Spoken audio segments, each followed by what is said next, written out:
Radiofonía, un programa de radio de psicoanálisis. Radiofonía y psicoanálisis, ambos hechos de palabras, confluyen aquí. Entrevistas con especialistas y charlas con oyentes.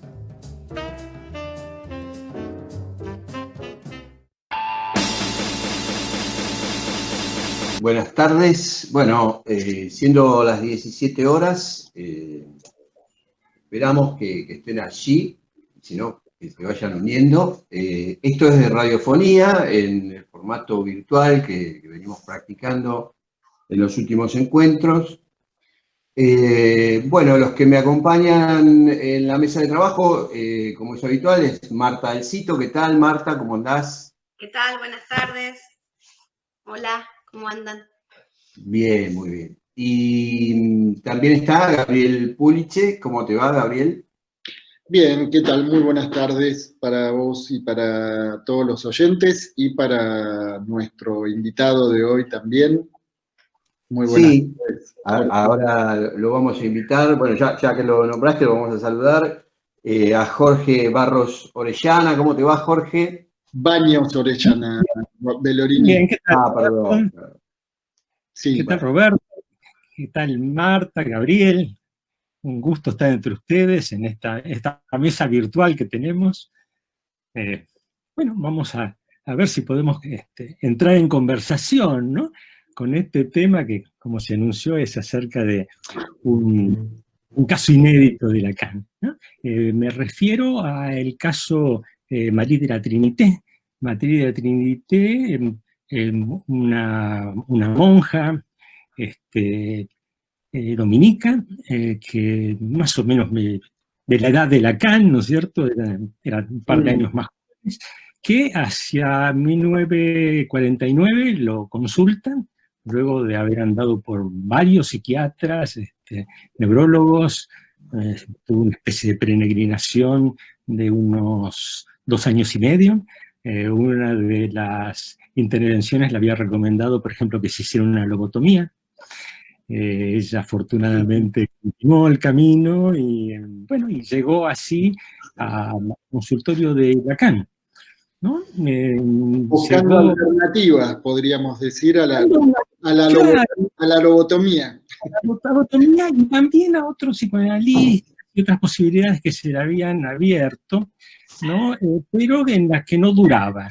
Y bueno, con Lacan, si bien después podemos comentar, el desenlace no fue quizá el más elegante de todos, pero con Lacan duró 3 años, ¿no? Desde principio del 49 hasta diciembre del 50, perdón, desde marzo de 1950 hasta diciembre del 52, ¿no? Digamos que fue un análisis sostenido durante un buen lapso de tiempo. Ella se había mudado a París y bueno, y nosotros sabemos de todo esto gracias a que esta mujer, que era muy meticulosa, digamos, llevaba un diario de análisis. Un diario de análisis que recién ahora, en 2020, por una instrucción testamentaria de ella misma, va a poder ser publicado, ¿no? Bien. Todavía ella autoriza a través de su testamento esa publicación. Efectivamente. Entonces vamos a tener, y en ese sentido es algo único, ¿no? Es cierto, tenemos por lo menos 3 libros, el día que Lacan me adoptó, mi análisis con Lacan, una temporada con Lacan, en fin, tenemos libros donde se cuenta someramente qué fue del análisis, pero en esos 3 libros, en particular, por nombrar los más conocidos, tenemos una descripción detallada de la primera entrevista siempre, y con suerte de la segunda, y después se acabó. En cambio, acá tenemos notas, no de todas, ¿no? Es decir, sesión por sesión es un poco generoso, pero tenemos unas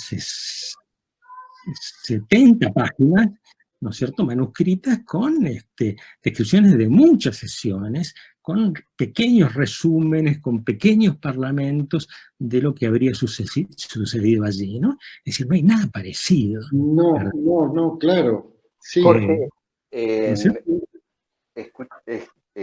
leía un poco la documentación que nos pasaste, algunas reseñas para armar el programa, que había un detalle del uso de dos colores, ¿no? En estos escritos, en estos manuscritos, que me había parecido de una minuciosidad interesante, ¿no? Y me parecía como el laburo que hacías vos, pensaba mucho en los talleres de pintura, ¿viste? Que de alguna manera van sacando el barniz, ¿no? Para vivificar un poco el color, la coloración. Y lo asocié un poco con el laburo que venís haciendo en relación a esto, digamos, ¿no? De trabajar sobre estos registros, ¿no? Muy interesante, la verdad. Lo de los colores me pareció maravilloso. Estaba diciendo algo importante, sí. Decías que ahí hay de parte de ella una escritura, ¿no? Que incluso va en paralelo del trabajo de análisis. Se me ocurría. Efectivamente, y esa escritura, como antes comentaba Roberto, es cierto, es un detalle, ¿no es cierto?, que está escrito, ella escribía dos tinteros, ¿no?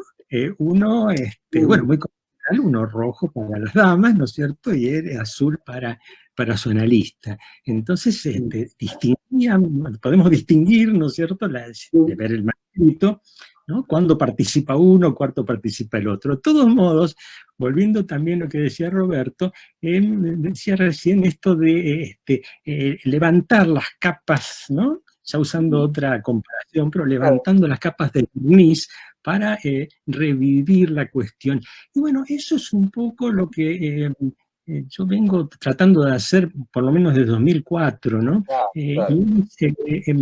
Revivir viejos episodios, ¿no? de Lacan. Me concentro particularmente en el joven Lacan y cómo fue evolucionando después todo eso, y para esa cuestión hay que vivificarlo, ¿no es cierto? Porque si no, tenemos el hábito de citar muy poco ese material o de pensar que es algo ya mustio, sin mayor interés. De hecho, yo tuve la enorme suerte de recibir este material, lo tenía un investigador francés, por dos motivos, porque este investigador, una persona muy generosa, por suerte había leído trabajos míos y le había interesado, pero también tengo que admitir que es porque él no encontraba demasiado interés, él veía en eso cuestiones, ¿no es cierto?, más de lo que tiene del pasado, ¿no? Que bueno, que claro, evidentemente el último Lacan no trabajaba de esa manera, y entonces, bueno, yo tengo una apreciación, no digo que eso no haya ocurrido, no digo que todo haya estado en el comienzo. No, porque por ahí, ¿no? Como las pinturas, ¿viste? Se pone barniz para tratar de cuidar y conservar, ¿no? Y por ahí lo que se termina es tapando la coloración del... Sí, y sabes también, ¿no?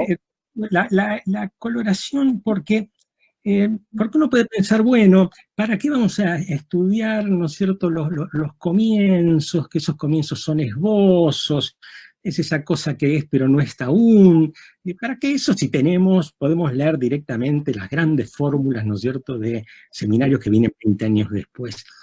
Sí, claro, eso puede ser, pero yo creo que hay un problema, ¿no es cierto? Y es que eso funcionaría por lo menos bastante mejor en un filósofo. Pero yo tengo la certeza de que Lacan es un pensador clínico. Entonces, uno puede tener una fórmula muy bonita, ¿no es cierto?, y podemos creer en ella, porque si Lacan lo dijo, y no solo porque lo dijo y es la autoridad, si lo dijo y que tiene toda esa experiencia detrás y es alguien confiable, bueno, puedo tomarla. Pero si tengo la suerte de poder encontrar aquel respaldo clínico, ¿no es cierto?, a partir del cual él pudo haber sacado esa conclusión, bueno, tanto mejor. Seguro. Y es justamente que permiten, ¿no?, me parece a mí, encontrar ciertas cosas. En estas sesiones hay realmente consideraciones acerca de lo que después va a ser el goce, o cuestiones en ese momento actuales como tiempo lógico, la aparición de ciertos fantasmas, que uno dice, pero ahí está y ahí lo está operando clínicamente, ¿no? Yo creo que eso cuenta. Al respecto, y Lacan creo que lo dice más de una vez. Por ejemplo, hay un reportaje que le hicieron a él en 1966 en una revista francesa, no recuerdo cuál, una revista así de noticias, ¿no? Te recuerdan que en 1966 salió Los Escritos, fue un Claro, éxito. tenía mucha popularidad, era un tipo... Claro, vendieron, las 2 primeras semanas se vendieron 5.000 ejemplares, Claro. cuando todavía no había salido ni una reseña. Entonces él apareció, ¿no? Él que era una figura de prestigio, pero dentro de círculos restringidos, de golpe, ¿no? Bueno, y entonces ahí no solo eso ocurre, sino que, bueno, también le empiezan a preguntar a los ya famosos de entonces qué opinan de Lacan. Y uno de ellos que le preguntan es a Sartre, y Sartre dice una serie de consideraciones bastante, yo lo quiero hacer, pero muy mediocres, muy bobas, ¿no es cierto? Diciendo que, bueno, que Lacan no tomaba, que era un estructuralista, que no tomaba en serio la historia, tonterías, ¿no? Evidentemente no había leído a Lacan, aunque lo conocía personalmente, no se había tomado molestia, sino que había leído artículos de actualidad donde decían que Lacan era un estructuralista, ¿no? A lo cual, vuelvo a la entrevista que le hacen a Lacan, él le tiran, ¿no es cierto?, de la lengua, diciendo, miren, Sartre dijo esto la semana pasada, ¿a usted qué le parece? Entonces dice, Sartre que escribe y piensa tan bien, ¿no es cierto? Ahora, bueno, por ejemplo, la famosa descripción que él hace del guayerista en El ser y la nada, mire, cualquier clínico, ¿no es cierto?, sabe que todo eso está muy bien escrito, pero no tiene nada que ver con lo que se nos presenta. ¿No? Es decir, él tenía, sentía que el respaldo clínico, ¿no es cierto?, no era una tontería, ¿no? Que esto no era un juego de palabras o que se podía llevar por ahí, ¿no? No quiere decir que al formular luego lo que había visto en la clínica, lo que había operado en la clínica, él no puede hacerlo con todos los fuegos artificiales y las posibilidades de la escritura, ¿no?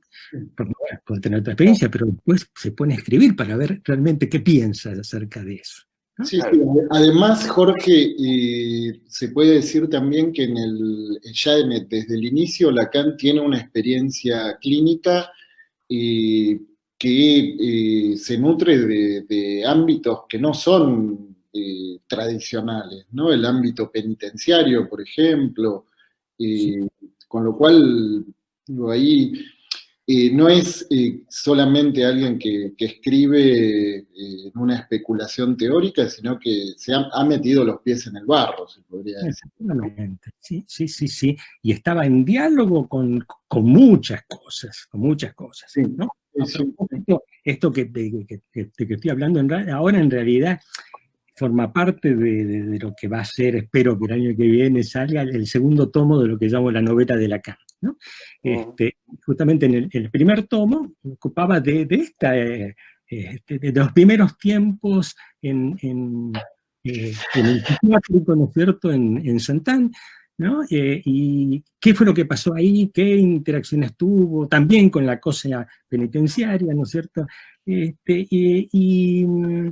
Bueno, y uno se encuentra con cuestiones sorprendentes, ¿no? Porque uno tiende a creer que cuando lee aquellos papeles, digamos, más viejos, los entiende, ¿no? Y que es un Lacan más sencillo.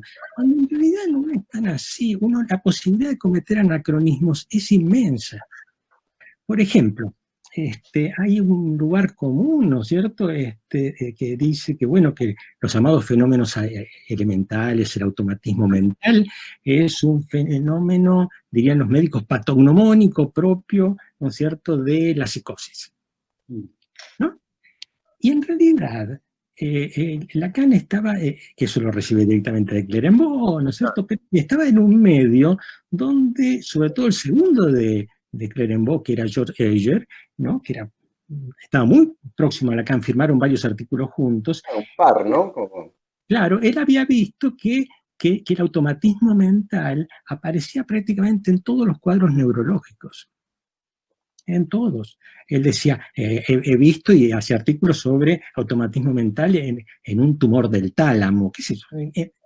Sí, Y justamente él decía, justamente esto muestra, en todas estas patologías que sabemos orgánicas, existe automatismo mental.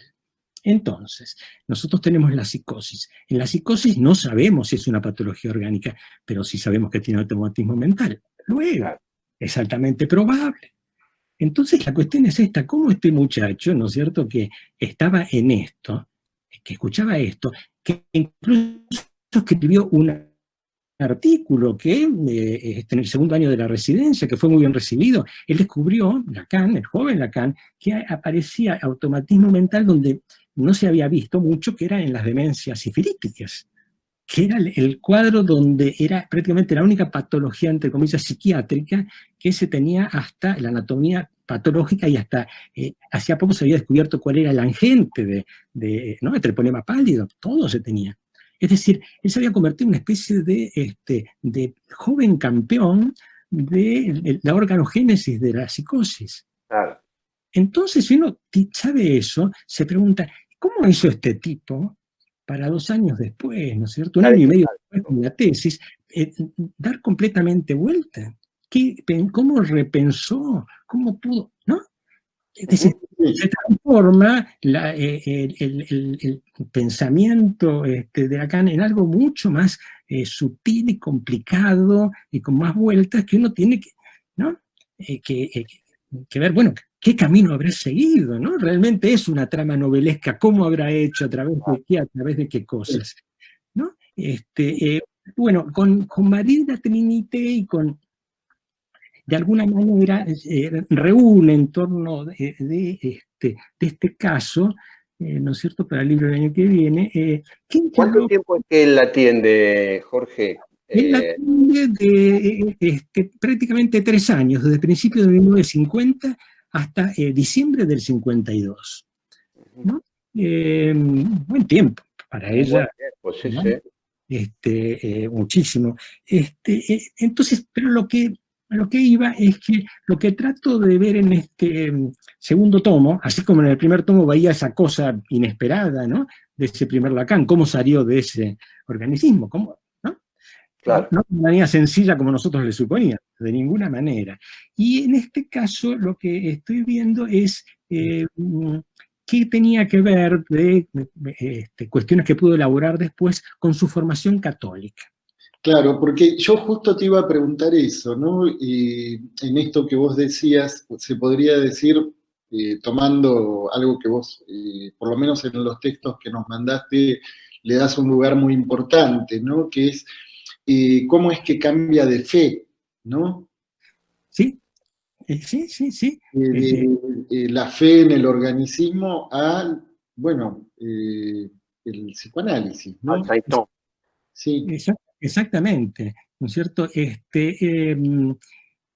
es un cambio de fe, y en este caso, bueno, hubo evidentemente un cambio de fe, todo indicaría que eso fue en la adolescencia, ¿no es cierto? Pero de todos modos, lo interesante es todo lo que él utilizó de las elaboraciones teológicas de aquella fe, porque él tuvo una formación católica, pero muy buena. Él fue un colegio de élite, fue, digamos, donde iba la élite católica parisina. Qué sé yo, a ese mismo colegio, el colegio Stalinat, fue alumno de Gaulle, Pierre Cardin. Sí, él pertenecía a una burguesía, ¿no? Claro. Entonces, conocía esto, ¿no es cierto?, muy bien, ¿no? Entonces, y fue eso precisamente lo que le permitió, entiendo yo, ser psicoanalista de Marie de la Trinité, ¿no? Incluso la derivación, medio gracioso, se la derivan a Lacan esto era en un momento de vacaciones, se la derivan porque él había ido a esquiar, se había fracturado una pierna y entonces estaba con la pierna enyesada en su casa, ¿no es cierto? ¿No? Entonces, bueno, Daniel Lagache, que había derivado de esta mujer, dice, bueno, yo no puedo atenderla, pero hay una persona muy cultivada que por lo que me dicen de usted, claro, lo que decían de usted es, ella va a psiquiatras o psicoanalistas que no entienden nada en qué anda, ¿no? Que suponen que es una delirante o que le tiran rápidamente que todo lo que le pasa a usted es debido a su voto de castidad. ¿No? Entonces, bueno, ella encuentra evidentemente algo muy diferente, ¿no? Y en ese sentido, si les parece bien, podemos introducir algo que Marie de la Trinité le presenta, ¿no? A modo de hacerse conocer a Lacan. Y es una serie de testimonios, de cartas, ¿no? Vamos a leer un trocito del primer testimonio, y es algo que ella le ocurre, le había ocurrido varios años atrás, ¿no es cierto? Es su primera experiencia extásica, su primera experiencia mística, ¿no? Ella, a pesar de pertenecer a las dominicas, que es más bien una orden, digamos, ejecutiva, ¿no es cierto?, misionera. Ella en realidad tenía más una vocación cercana a las carmelitas, ¿no? Claro. Por circunstancias, en fin, que no va a ser el detalle, ella había entrado allí, pero tiene, ¿no?, ya cuando entra, una experiencia, ¿no?, que me gustaría, si podemos leer, es el sí. año de 1929. Le vamos a dar lectura, ¿qué te parece? Que abre Marie de la Trinité. Es bien. ¿Quieren que lo lea? Por favor, Marta, te queda el rol. Por favor, Marie. ¿Cómo decírselo, Padre mío? Perdón, un momento para introducir esto. Padre mío, este es un informe que ella le entrega a su director de conciencia, ¿no es cierto?, al padre Mott. Pero esto mismo, ella se lo pasa, ¿no es cierto?, junto con otros testimonios a su analista. Sí. ¿Cómo decírselo, Padre mío? Fui como sumergida en Dios, y me pareció que Él me absorbía en su deidad, y que, aunque seguía siendo yo, no operaba por mí misma, sino a través de Él. Me encontraba al mismo tiempo en una inmovilidad y en una actividad suprema. Si quiere usted interrogarme sobre lo que con esto quiero significar, trataré de responder tan claramente como pueda. Entonces, ¿cómo decir y qué decir? Conocí la deidad de Dios, conocí su ser, no la idea de deidad ni la idea de ser, sino la deidad, el ser. Vi no porque pudiera ver, sino porque Él me daba a ver y no había distancia de mí. ¿Qué veía a lo que veía? Creo que es más exacto expresarlo así. Más que decir que veía en mí, me veía en Él. Ahí. Continuemos con... Dale. En su deidad y su ser vi su perfección, su gloria y su inefable beatitud. Fui sumergida, envuelta en esa beatitud, recibí alguna experiencia de la vida. Conocí y viví en la simplicidad de su ser, su majestad, y es indecible e inaccesible a la inteligencia humana. No sé cómo conocí. ¿Qué hizo Dios entonces en mí? Es Él quien operaba en mí, quien me habilitaba en su conocimiento. Allí recibí el conocimiento de la paternidad divina de Dios y de Dios Padre. Vi el alma humana, la vi en Dios. ¿Cómo decirlo? La idea que tiene Dios del alma humana, idea que es vida en Dios y que es la suprema realidad del alma, realidad por la que es el alma. Y a partir de ahí empieza a decir, y digo, esto es un testimonio muy largo, hay como 50 ¿no?, de todo lo que vio. Después aparecen lo que le dice a Dios, después hay algo del orden de lo que le contesta a Dios, ¿no? Y la pregunta es, bueno, tenemos la mayoría de nosotros si recibimos a esta derivación, ¿no? Claro. ¿Cierto? Qué difícil, ¿no? Ujú. Y Lacan ya, ¿a qué altura de su elaboración se encuentra, digamos, ¿no? Cuando recibe a esta paciente, digamos, ¿no? A María de la Trinité. ¿En qué grabación se encuentra Lacan? Sí, Y bueno, estamos mira, en 1950, después de la guerra, ¿no? Esto a veces nos olvidamos, ¿no? Estamos con nuestra cuarentena, que bueno, nos preocupa y estamos tan hartos, pero bueno, de la generación de Lacan, tanto él como María de la Trinité tuvieron 2 cuarentenas, ¿no? Una fue la de la Primera Guerra Mundial, que duró 2 años y medio, y, claro. y la de la Segunda Guerra Mundial duró 6 años. Sí. 6 años con el territorio ocupado, 6 años pensando que en cualquier momento estuvo a punto de ser incendiado todo París, ¿no? Una amenaza de bombardeos Claro. con Alemania al lado. Amenazas de bombardeo. Sí, ¿no? El vecino. Exactamente, ¿no? El famoso Gran Cañón en la Primera Guerra Mundial, ¿no es cierto? Que sí, existía la posibilidad de ser destruidos, ¿no es cierto? No hablemos de la posibilidad de salir o no a correr, ¿no? ¿no? Interesante. Venían de todo eso, ¿no? Él, de todos modos, evidentemente estudió mucho en todo ese tiempo, estudió mucho, por eso después resurgen. La guerra había empezado en el 39, donde él era un joven analista prometedor, ¿no es cierto? Después del episodio de Marienbad, todo esto, ya era un miembro de IPA, ¿no es cierto? Ya le habían dejado entrar después de bastantes vueltas, pero bueno, ¿qué pasa cuando termina la guerra en el 45? Hay un recambio generacional enorme, ¿no? Porque digamos, las figuras más importantes, los viejos fundadores, o habían muerto, o habían caído alguno en desgracia por colaboracionista, Claro. o ya no estaban en edad, ¿no es cierto?, de poder hacer grandes, ¿no?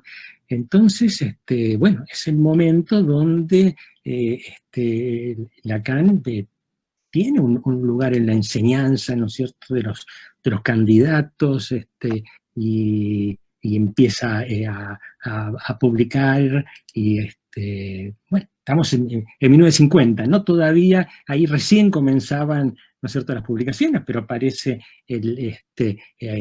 acerca de la causalidad psíquica, estamos ahí en torno al texto de agresividad en psicoanálisis, había enviado a una revista surrealista la cuestión de los tiempos lógicos, ¿no? Estamos en ese... Y estaba en diálogo con el psicoanálisis de su época, que era Melanie Klein, ¿no? Digamos. También, como no, sí, ya incluso antes, ¿no es cierto? La había conocido en Marienbad, pero sí, él cuando termina la guerra viaja una de las primeras cosas que hace es viajar a Inglaterra, ahí se encuentra con Bion, se encuentra con Melanie Klein, está esa anécdota de que le promete a Melanie Klein que la va a traducir al francés, ella le entrega los textos, él, bueno, no. Melanie Klein se enoja.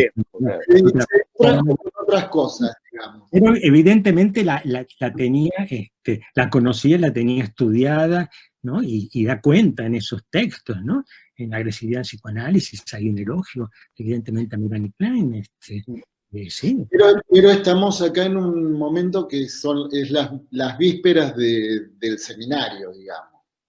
Y sí, claro, vísperas de la ruptura y del seminario, ¿no? Claro. Claramente, Lacan es un distinto, digamos, como para alojar una paciente con las características. Sí, efectivamente.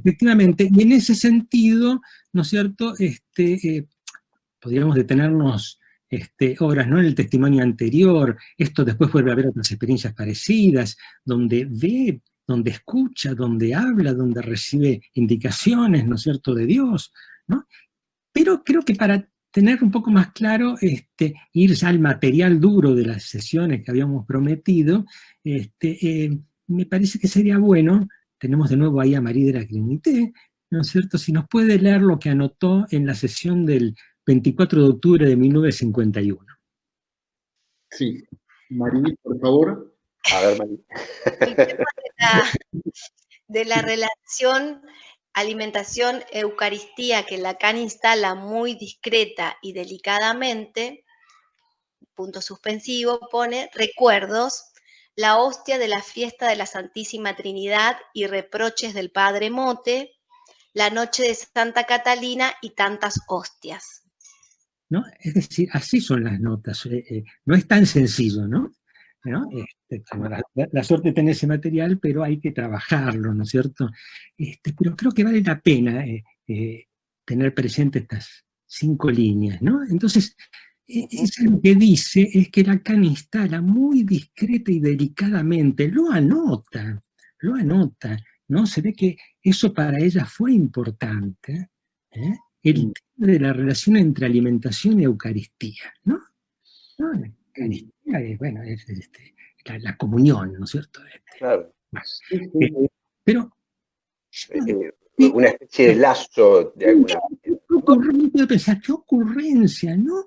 ¿Qué sé yo? A mí no se me ocurriría hablar. Había un problema de anorexia en ella, ¿no? De alimentación y Eucaristía. Entonces ella, aparte, bueno, de tener ciertos, por decir así, restos diurnos ¿no? de la última comunión que había recibido, de los reproches de su director de conciencia, ella va evidentemente a lo que Lacan apuntaba. Y entonces escribe La noche de Santa Catalina y tantas hostias, ¿no? Bueno, ellos se entendieron muy bien y ella estaba agradecida con que él la había introducido en la cuestión muy discreta y delicadamente. Ahora bien, uno dice, discúlpeme, pero ¿de qué carajo están hablando estos dos? ¿No es cierto? ¿Qué es este código? Evidentemente estos dos se entienden. Claro, se encuentra con un interlocutor que está sabía quién era Santa Catalina de Siena, y que sabía que Santa Catalina de Siena, ¿no es cierto?, había tenido un famoso episodio, famoso para ellos, ¿no es cierto? Nosotros tuvimos que rompernos la cabeza para encontrarlo, ¿no? Por suerte encontramos en un libro muy interesante que se llama la anorexia santa, en inglés Holy Anorexia, ¿no? De un tal Rudolf Feld, donde explica, ¿no?, toda la historia muy bien de Catalina de Siena, y realmente pude encontrar qué sería esto de la noche, ¿no? Y bueno, ahora lo queremos saber, Jorge. Claro, bueno, tiene que ver con Catalina de Siena, ¿no es cierto?, una aristócrata que pensaban que estaba loca, se había vuelto una monja medicante que atendía enfermos, ¿no? Lo que era entonces atender enfermos, con lo que era la patología médica, ¿no? En este caso, una paciente terminal con un cáncer de mama, ¿no? La palabra cáncer viene justamente de los mamas de cáncer, porque si uno lo deja evolucionar, aparece una imagen tipo de cangrejo, ¿no?, del cáncer, en una que va pudriendo todo. Entonces Catalina de Siena ve eso, se horroriza por el olor que tiene la supuración, ¿no?, de esa lesión en cangrejo, y entonces está indignada con ella misma por haber permitido que las sensaciones corporales la alejaran de su prójimo, ¿no? Y no la atendiera debidamente, y entonces lo que hace es tomar una cuchara, mete la cuchara en esa lesión, toma la colección del pus y se lo traga. Y entonces se va a dormir, y a la noche tiene la noche de Santa Catalina. ¿Qué es lo que pasa? Aparece en un sueño o en una visión, no se sabe, aparece Jesucristo que le permite, ¿no es cierto?, beber el torrente de sangre que le sale, está en la cruz, que le sale por el lanzazo que le dieron en un costado de las costillas. Ella bebe eso, ¿no? Y entonces, a partir de ese momento, ella no puede digerir más nada, no necesita más comida y puede sobrevivir de ahí hasta su muerte muchos años, dice la leyenda, solamente con la comunión. Con esa comunión onírica, ¿no? Sí, Ese alimento, digamos. esa primera, exactamente, onírica, pero a partir de ese momento, en su vida cotidiana, no come más, ¿no es cierto? Porque Dios le permite sobrevivir solamente, ¿no es cierto?, recibiendo las hostias. Se alimenta de su cuerpo. Exactamente, el cuerpo del hijo, ¿no? De ese modo, bueno, bueno, es una prueba fundamental de la santidad de Santa Catalina, ¿no? Sí. Pensaba, ¿no?, en esto de que habías dicho, ¿no? ¿Qué sabía de esto que hablaban entre ellos, ¿no? ¿Qué saber había ahí, digamos, ¿no? Y pensaba, ¿no?, en la transferencia, en esa transferencia, por decirlo así, no sé si se lo podrá pensar, no sé cómo lo pensás, digo, ¿no? Vos que venís siguiéndolo, pero, ¿no? Porque es interesante ese sostenimiento que hace Lacan ahí, ¿no? Por 3 años, me decís, ¿no? Digo, Sí. en ¿No? Evidentemente sabe moverse y sabe meter estas cosas y sabe decirlo de una manera que no va a hacer sentir a esta mujer la estoy tratando por loca. Que está en análisis. Alguien podría también tener el conocimiento, porque fue la mandaron de chiquito, ¿no es cierto?, en la escuela católica, y entonces conoce lo de Santa Catalina, y entonces decirle medio irónicamente, ¿no es cierto? Sí, claro. Irónica, digo, pensaba también, ¿no?, en la estructura del decir de Lacan teórico, ¿no?, en ese gran otro, digo, en esa dimensión de lo que habla, ¿no?, de lo que habla allí, digamos, ¿no?, toda esta dimensión del ser hablados, ¿no?, de alguna manera. Digo, me resuenan como cosas, si bien, digamos, obviamente que depende de dónde uno se pare, es una mística, ¿no?, como es considerada por lo que es la Iglesia, digamos, ¿no?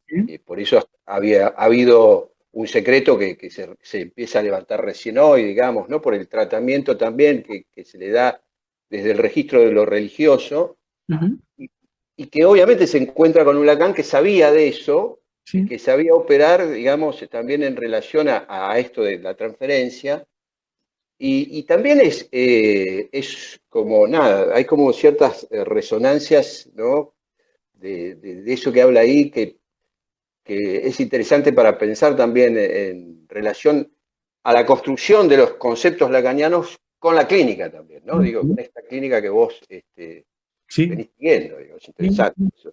Sí, hay algo ahí, ¿no? Existe a veces en el silencio de Lacan, pero aquí hay algo en el orden de la enunciación, en la manera, con la dulzura que dijo eso, que me hace acordar, por otro lado, a un episodio que viene mucho después, depende, hacia el último Lacan, que ustedes recordarán el episodio que cuenta Susanne Hommel, ¿no? El video se puede encontrar.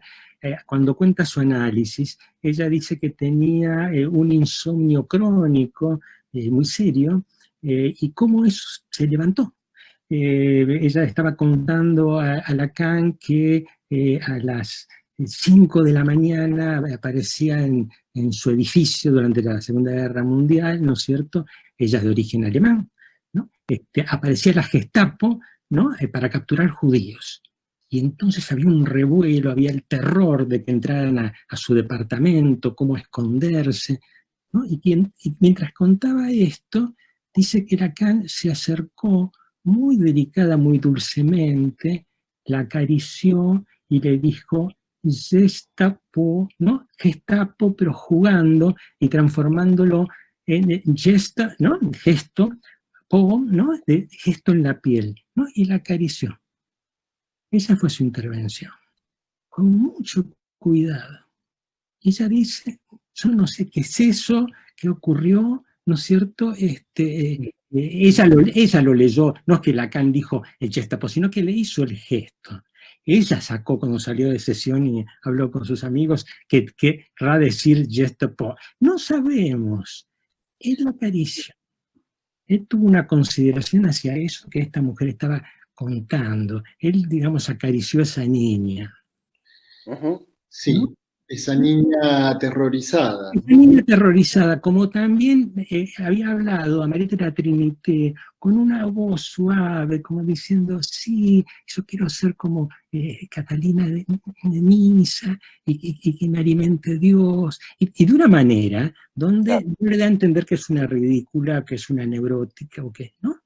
Sino al contrario, ¿no? Y al respecto, espero no, con esto no tiene demasiados datos, pero me hace acordar a otra cosa, que es una conferencia muy desatendida, que es la función del símbolo en la creencia religiosa, una conferencia de junio del 54 de Lacan, que da en un congreso de carmelitas, que lo invitan, ¿no?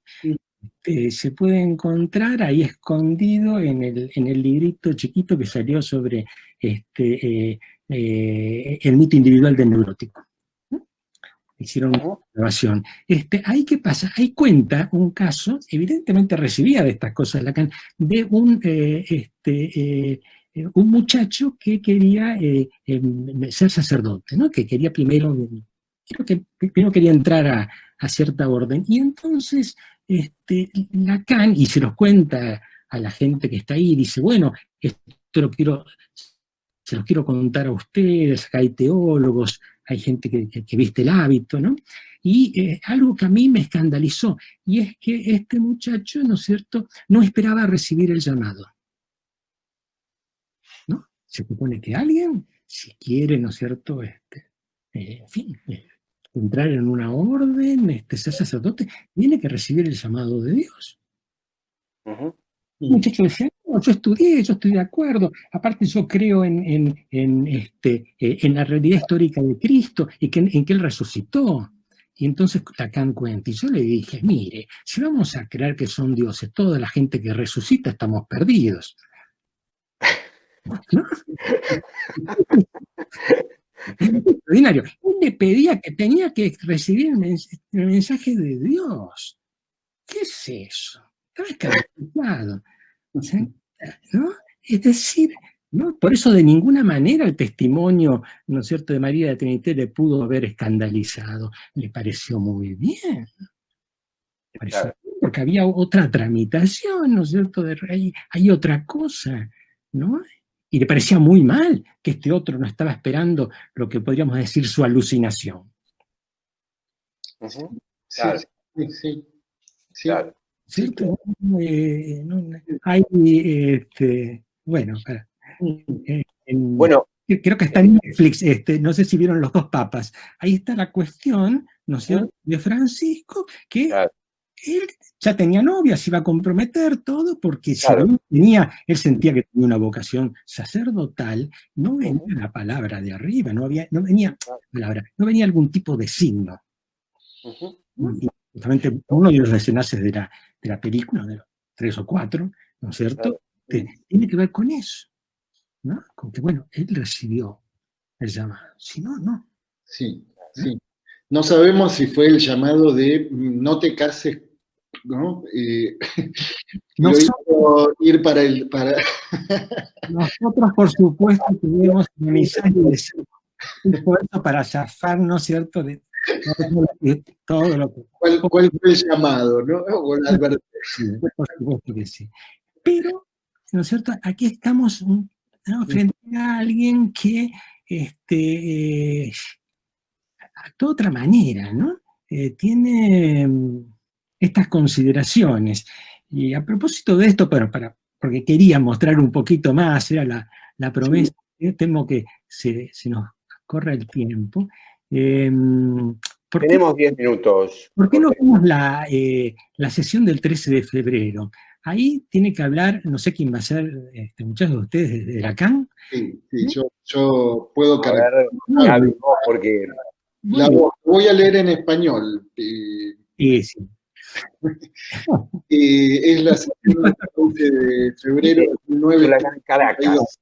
Ella transcribe, digamos, tal cual, se supone, qué es lo que le dice Lacan ese día.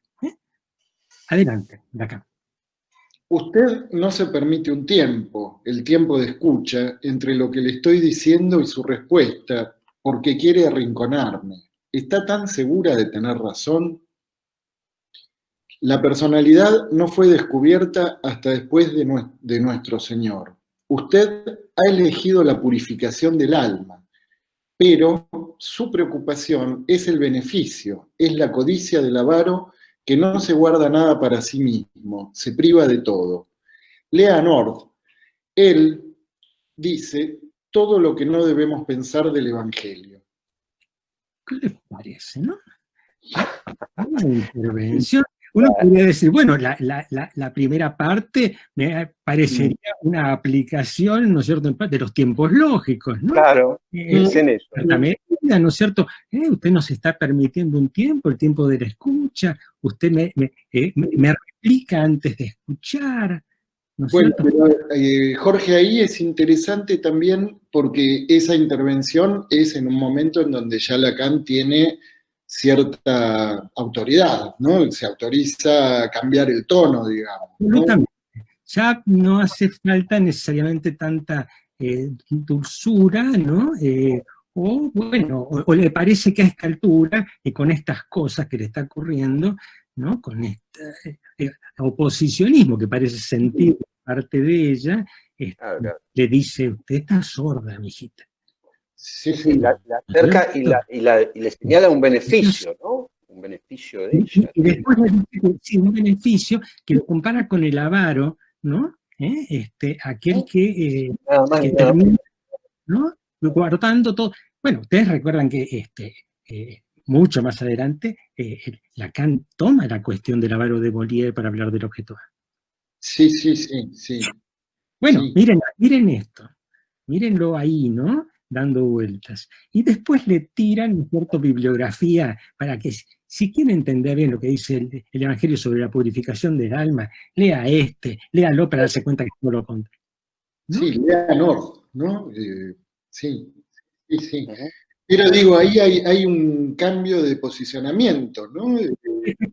Pero al mismo tiempo, que es también lo que uno puede pasar, pero uno cuando la lee le da cosa, un poco, cuando dice, y la personalidad, porque se ve que ella estaba hablando de la personalidad, yo tengo personalidad, ¿no? Bueno, y entonces él dice, la personalidad, como si fuera algo natural, es algo que tiene su historia, que vino después, es un concepto que apareció y puede después, más adelante, desaparecer. Pero miren lo que le dice, ¿no? Dice, la personalidad no fue descubierta hasta después de nuestro Señor. De nuestro Señor. Mira cómo hablaba nuestro Señor. Ahí él se mete también dentro de nuestro Señor Jesucristo. Sí, se incluye él, ¿no? Él toma la hostia ahí también. No dice Jesucristo, dice, mire, el tema de personalidad, María, es algo que, bueno, que apareció en la historia, fue posterior a nuestro Señor, ¿no? Al advenimiento, ¿no? A este mundo, ¿no? ¿Quién habla, no? ¿Cómo le habla? Le habla como un creyente. Jorge, estamos con los últimos minutos. Claro. Ya, bueno, programa. Fantástico. ¿Por qué no aprovechamos, ¿no es cierto?, para entonces leer la contestación de María de la Trinité a este comentario, que es muy breve? Me parece maravilloso. Podemos ver un poco hacia dónde se va a dirigir el 1952. Vamos por ahí entonces. María, ¿estás por ahí? Sí. María de la Trinité. Es una carta que le manda Lacan en contestación de aquella intervención. Se toma un tiempo, acá Jorge me lo acaba de señalar un poquito antes del programa, se toma un tiempo, y esa intervención que le hace Lacan, que Gaby dice que cambia el tono, es un año después de la primera que escuchamos, que fue delicada. Y esta carta es un mes después, ¿no es cierto?, claro, de la intervención de Lacan. Se toma los tiempos de la transferencia también, está bien. Si el Evangelio hubiese sido suficiente para sacarme de los problemas, no habría venido a consultar. Usted me habla del Evangelio y siento firmemente que la dificultad no pasa por ahí. ¿Acaso cree que me divierto simulando la angustia e inventando complicaciones para hacérmela interesante?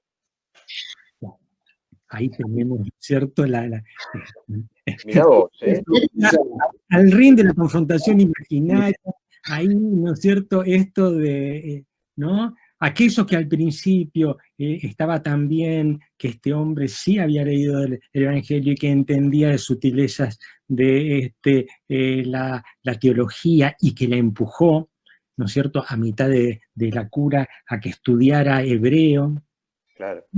Mirá. para leer la Biblia mejor, porque evidentemente veía que le faltaba, ¿no? Entonces, estudia hebreo, mire, te indica dónde. Acá, en cambio, no, todo eso no. Ella espera justamente otra cosa que no tiene nada que ver con el Evangelio, y si las cosas estuvieran en el Evangelio, ella se habría dado cuenta sin él, ¿no? Empieza a ver esta ruptura, ¿no? Que, bueno, tuvo todas sus vueltas, ¿no es cierto?, en el año 1952, ¿no? Pero como... Claro, porque, como empieza a haber ahí otro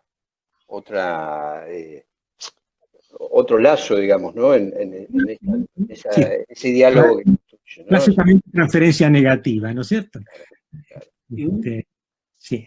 No, bueno, pero se podría decir que ahí hay un cambio de posición de ella, ¿no? Cuando dice esto de que si me alcanzara con el Evangelio, ¿no?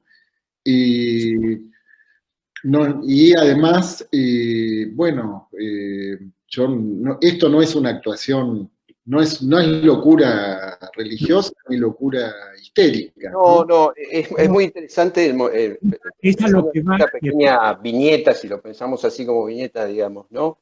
La cuestión en donde él se incluye en esa comunidad en la cual está ella sola con Dios, ¿no? Y de alguna manera también es un movimiento ahí interesante el que hace Lacan cuando dice nuestro Señor, ¿no? Como, y todo ese diálogo es como de una riqueza clínica que te agradecemos, Jorge, que autorizó que se publique. Que tiene Lacan, sabemos que eso no... El laburo que haces vos, digo, ¿no? Porque en cierto punto sitúa y sitúa en la vigorosidad también de la articulación con la clínica y con la época, digamos, también, ¿no? En relación a... así que... Con la confianza de que alguien tome este material, ¿no? Porque la verdad esa decisión... de mucha gente, ¿no? Y bueno, va a ser lo que ocurre, ¿no? En contra de la voluntad de Lacan, va a ser lo que ocurre. Sí. Jorge, en relación a este pasaje, ¿algo más vos querías transmitir? Sí, en teoría, y va a hablar de estas cosas sin nombrar a María de la Trinité, pero ahora estoy buscando, ¿no es cierto?, dónde en realidad está hablando de ella, ¿no? En cuestiones, por ejemplo, cuando habla de la cuestión de la presencia real. La cuestión de la presencia real es un debate que hubo largo en la Iglesia, que duró más de 3 siglos, acerca de si en la hostia está o no la presencia real de Cristo. Claro. Y esto lo va a usar para, ¿no? Y va a hablar de cierta cuestión, de ciertos fantasmas obsesivos que tienen que ver con este material clínico, ¿no? Claro. En ese sentido, esto por lo menos respalda esta idea de que Lacan como un pensador principalmente clínico, ¿no? Luego, bueno, podrá esa clínica decirla de distintos modos, representarla de distintas maneras, ¿cómo no? Ir más allí, ¿no? De la mera... Como Freud, ¿no, Jorge? Como Freud, como su maestro, como nuestro maestro. Y el retorno, ¿no? Sí, sin duda. Sí, sin duda. Sí. Y que de Freud, que él tomó las cosas más difíciles de Freud, ¿no? Él tomó, por ejemplo, la cuestión de todo el más allá, por venir de una ilusión, en fin, esos textos de Malestar de la Cultura, esos textos que uno dice, ahí está místico Freud, él los toma y son centrales, ¿no es cierto?, para su reflexión. Sí. ¿No? Lo siniestro, ¿no? Que también de algún modo Freud recupera ese texto sobre lo siniestro que claro, había quedado fuera de... Sí. Bueno, y además es una investigación en curso, Jorge. Eso es lo bueno. Eso es lo bueno. Sí, estoy contando cosas. ¿Por qué hablé de esto, de estas citas? Bueno, ¿saben por qué? También porque la estuvimos viendo juntos con la gente que forma parte del seminario de investigación hace una semana o hace 3 semanas. Bien. También por esto, ¿no? Por esta actualidad, ¿no? Y esta posibilidad con ustedes de también ponerlo un poco a prueba. Bueno, la verdad que es un honor y te agradecemos mucho la confianza. La verdad que estamos muy, muy, muy agradecidos, Jorge. Sí. Es un gusto poder empezar a compartir estas cuestiones, ¿no? Gracias por tu generosidad y estamos esperando entonces la segunda parte de la novela, de alguna manera. ¿Cuándo tenés idea cuándo va a estar? Y bueno, depende mucho también de María de la Trinité, ¿no es cierto?, del curso que vaya tomando esto. Hay cosas que parece que se pueden resolver pronto y llevan meses. Claro. La conferencia de que les decía antes, que él da, de su 1h30, que da con los carmelitas, nos llevó 1 año entender de qué estaba hablando, ¿no es cierto? Y por suerte lo hicimos, ¿no? Pero creo que sí, que para el año que viene ya hay más que suficiente para poder presentar esto con buenos colores, ¿no? Bien. La presentación en Notre Dame de París habría que hacer la presentación del segundo tomo de la novela de la carta. Bueno, vamos hasta ahora tuve bastante suerte el primero. Se tradujo al francés, Sí. recibí gente que conocía Lacan y gente que estuvo en Santán, recibió muy bien todas esas cosas. Me mandó un mensaje no hace mucho Eric Porsche diciendo que leyendo la novela se había acordado de cuando él caminaba por una escalinata que yo describo ahí, donde daba clases Clerembault. Es decir, que tiene un valor hacer ese trabajo de reconstrucción.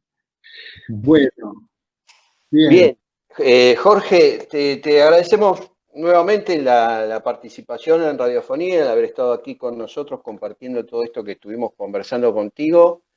Y bueno, llegó el tiempo de concluir con el programa, porque se nos fue el horario. Así que bueno, ¿quieren decir algo más alguno de mis compañeros como para cerrar? No, simplemente nuevamente el agradecimiento, un fuerte abrazo también para nuestros oyentes, que son algunos colegas psicoanalistas, también seguidores de la obra de Jorge. Hubo mucha repercusión. Sí, mucha repercusión. Y bueno, nada más por hoy. Bueno, Marta, ¿querés decir algo más? Agradecerle una vez más a Jorge por compartir esto. Espero que los oyentes lo hayan disfrutado tanto como nosotros. Bueno. Yo creo que sí. Bueno, esto ha sido Radiofonía. Los vemos el próximo sábado a las 17 horas, como es habitual, por aquí, por Radio GU, por estos canales que solemos usar. Hasta luego y chao. Hasta luego. Paradise is exactly like where you are right now, only much better. Saw this guy on a train, and he seemed to have gotten stuck in one of those abstract trances, and he was going, and Fred said, I think he's in some kind of pain. I think it's a pain cry. And I said, pain cry? Then language is a virus. Language, it's a virus. Language, it's a virus.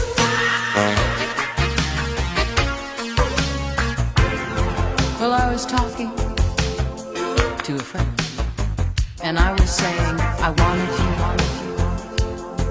and I was looking for you, but I couldn't find you. I couldn't find you. And he said, hey, you talking to me? Or are you just practicing for one of those performances of yours? Hot language, it's a virus. Language, it's a virus.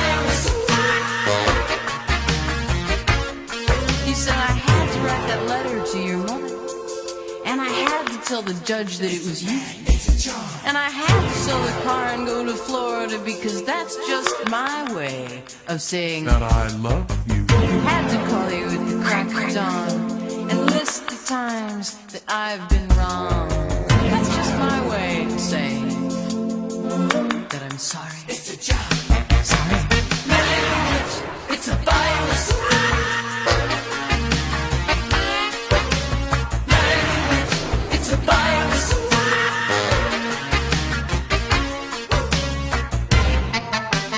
Paradise is exactly like where you are right now. Only much better. It's a shipwreck. It's a job. You know, I don't believe there's such a thing as TV. I mean, they just keep showing you the same pictures over and over. And when they talk, they just make sounds that more or less sync up with their lyrics. That's what I think. Language, it's a virus. Language, it's a virus. Language, it's a virus. Well, I dreamed there was an island that rose up from the sea, and everybody on the island was somebody from TV. And there was a beautiful view, but nobody can see, 'cause everybody on the island is screaming, look at me, look at me, look at me, look at me, look at me. Paradise is exactly right where you are right now. Only